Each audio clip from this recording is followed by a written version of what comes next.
Malheureusement, on n'a pas assez de temps. On va à présent continuer cette émission avec Monsieur Mbani Sidibé. Je ne sais pas si il est au bout de fil. Il est au bout de fil. Ibrahim Solinkol. Bonsoir et bienvenue. Bonsoir Monsieur Souma et bonsoir aux auditeurs. Nous apprenons que l'ARPT s'est bougé par rapport en tout cas à ce que les citoyens remarquent ces derniers temps concernant la nouvelle tarification. Vous personnellement en offre, on a échangé il y a une semaine, vous avez dit avoir saisi l'ARPT. Est-ce que c'était la démarche en question? Effectivement, d'abord nous commençons par condamner avec fermeté l'autorité. Le réseau se dégrade, Monsieur Mbani, est-ce que vous... Se déplace un peu. Allô? Oui, j'ai dit que le coût est extrêmement opaque et ça ne donne pas tout envie parce que ça ne permet pas aux consommateurs d'être rétablis dans ses droits. D'accord. Lorsque vous voyez le courrier, vous voyez qu'on met, parce que la loi a donné des prérogatives à l'autorité de régulation de régler toutes ces situations-là. Lorsque vous prenez la loi sur la transaction électronique, en principe, l'ARPT non seulement audite, contrôle, et certifie le système informatique et les réseaux. On ne peut pas se permettre de mettre en place une application dans un pays sans que l'ARPT ait le mandat. Et si l'ARPT a eu le mandat, pourquoi est-ce qu'il a pris la peine de lire? Parce que la question que là, j'ai l'impression que même vous avez une mauvaise compréhension par rapport au problème des 1000 francs dont on parle de l'annulation. C'est quoi les 1000 francs? D'habitude, lorsque vous déposez l'argent, c'était gratuit. C'est-à-dire celui qui dépose ne paye aucun frais. Mais tout récemment, lorsque vous êtes à l'intérieur et que vous êtes à Conakry, vous envoyez, donc il y a, à cause de la distance, on prélevait 1000 francs qui est différent des 1000 francs de transfert. C'est-à-dire lorsque vous faites et qui est extrait, tous ces deux cas sont extrêmement graves. Parce que lorsque nous déjà, nous avons, le même jour, nous avons interpellé l'ARPT par rapport au taux d'abord. Notre pays est le seul pays où on met non seulement le taux en francs, mais aussi en pourcentage. Ça veut dire que c'est biaisé lorsque vous prenez les 5 paliers que Orange a appliqués. Et ils sont partis plus loin. Ils disent que la tuition va jusqu'à 50% qui n'est pas réel.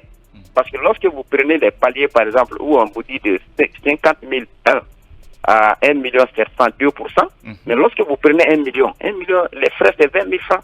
Ça n'a pas varié, donc ça devient. Donc il y a même des on comprend tout ça. On comprend tout ça parce que vous l'avez dénoncé. Maintenant qu'il y a une décision prise par l'ARPT et que vous contestez un peu, ou vous estimez que l'ARPT n'a pas été beaucoup plus dur par rapport à la société. C'est un peu ma question. Vous estimez que le communiqué de l'ARPT est léger quand nous prenons aujourd'hui ce qui s'est passé sur le terrain? Est-ce que vous voulez dire qu'il faut aller plus loin en demandant à Orange de dédommager par exemple les consommateurs?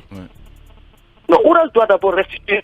Il faut auditer le système, voir du premier jusqu'à maintenant combien de transferts ont été tapés de ces frais et qu'on essaie de rétablir. Ça, c'est la première démarche. Mais le courrier ne fait pas d'appel.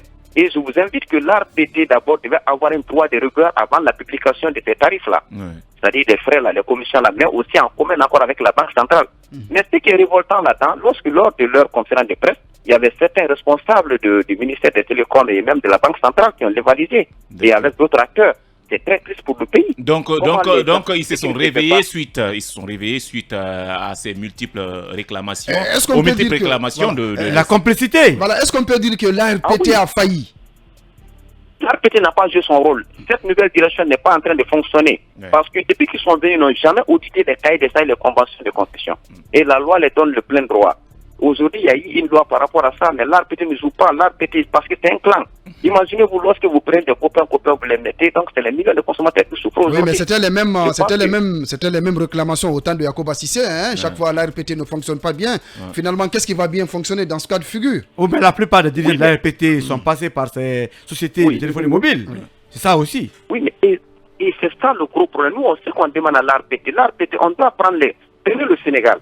Au début de l'année, il y a eu une révolution des frais de transfert au Sénégal et Orange est là-bas. Tout le monde a essayé et il n'y a pas eu de discrimination. Aujourd'hui, quand vous lisez les taux discriminatoires, comment se fait-il que quelqu'un va payer 1000 francs, l'autre c'est 2%, l'autre c'est 1,5%, l'autre c'est 1% à la fin, vous payez, c'est-à-dire de 12 000 à 15 millions. On dirait que les transferts payent aussi le transport, quoi. Bien, alors, c'est ça le gros problème. Maintenant, aussi, nous, tout ce que nous demandons à l'ARPT, parce que nous avons non seulement nous condamnons de communiquer, nous demandons à l'ARPT de rétablir les consommateurs dans leurs droits, de rétablir, parce que nous, notre réclamation, nous avons saisi déjà le gouverneur de la Banque. En faisant quoi réclamer les consommateurs, rétablir les consommateurs dans leurs droits, en faisant quoi exactement?